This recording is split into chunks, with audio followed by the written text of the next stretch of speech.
दोस्तों, मैं हूं आपका दोस्त आकाश।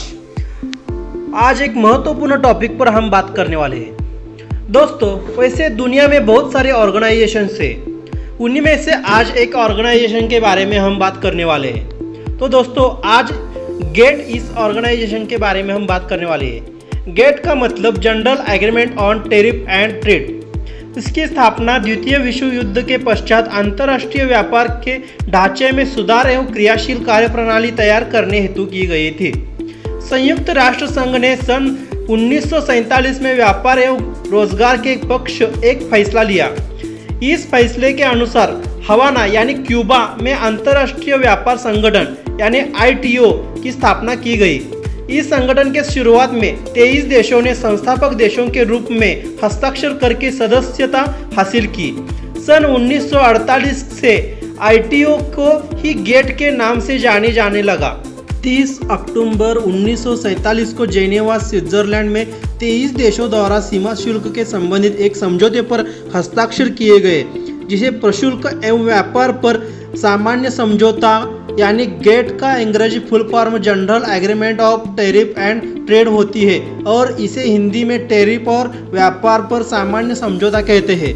इसके नाम से जाना जाने लगा। यह समझौता 1 जनवरी 1948 से लागू हुआ। इसका मुख्यालय जेनेवा में है।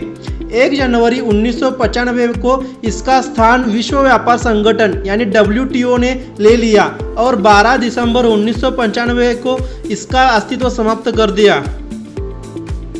इसके कुछ उद्देश्य हैं। व्यापारिक क्षेत्र के पक्षपात हटाकर सभी देशों को बाजार की प्राप्ति के लिए समान अवसर प्रदान करना, वास्तविक आय वृद्धि तथा वस्तुओं के लिए प्रभावी मांग को बढ़ाना, विश्व संसाधनों का विकास करना और उनका पूर्ण विदोहन सुनिश्चित करना, अंतर्राष्ट्रीय व्यापार का विस्तार करना, अंतर्राष्ट्रीय व्यापार संबंधी समस्याओं को परस्परित सहयोग एवं परामर्श द्वारा सुविधापूर्वक सुलझाना। इसके कुछ प्रावधान भी रहे हैं। टैरिफ रियायतों की सराहनीति या अनुबद्ध करने वाले देश करार के अनुच्छेद 11वें में उल्लिखित रियायतों की सरणियों में निर्धारित वार्ताकृत दरों से अधिक आयात सीमा शुल्क न लेने के लिए प्रतिबंधित होते हैं। वार्ताकृत निर्धारित टैरिफ दरों को परिमात्रित राष्ट्र के सिद्धांत के जरिए सभी अनुबंध रखने वाले देशों में सामान्यीकृत किया जाता है। 2 आयात सुरक्षा संहिता गेट का 19वां अनुच्छेद आयात सुरक्षा प्रदान करता है। इसके अंतर्गत एक देश आयातों को रोकने हेतु टैरिफ का या कोटा लगा सकता है जो आयात घरेलू उत्पादकर्ताओं को गंभीर क्षति पहुंचाते या पहुंचाने की आशंका रखते हैं। 3 परम मित्र द्वारा धारा भेदभाव न होने देने को सुनिश्चित करने के लिए अनुच्छेद 1 सभी आयात और निर्यात शुल्कों की बिना शर्त परम मित्र राष्ट्र धारा से संबंधित है।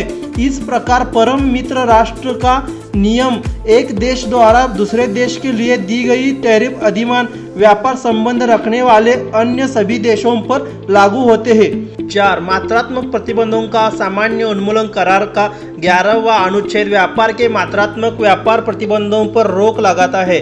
गेट विभिन्न देशों का उनके आयात शुल्कों पर न्यूनतम संभव स्तर पर अधिकतम सीमा निर्धारित करने के लिए प्रोत्साहित करता है। सब्सिडियों और प्रतिकारी शुल्कों के नियम सब्सिडियों और प्रतिकारी शुल्कों के वर्तमान नियमों को 1970 के टोक्यो दौर में हुई बातों में एक पृथक नियमावली में रखा गया है।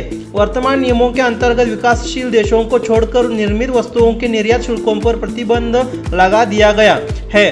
प्राथमिक वस्तुओं की निर्यात सब्सिडी केवल इस शर्त के अनुसार है कि अंतर्गत वे देश विश्व निर्यात व्यापार के समान अंश से अधिक न प्राप्त कर सके।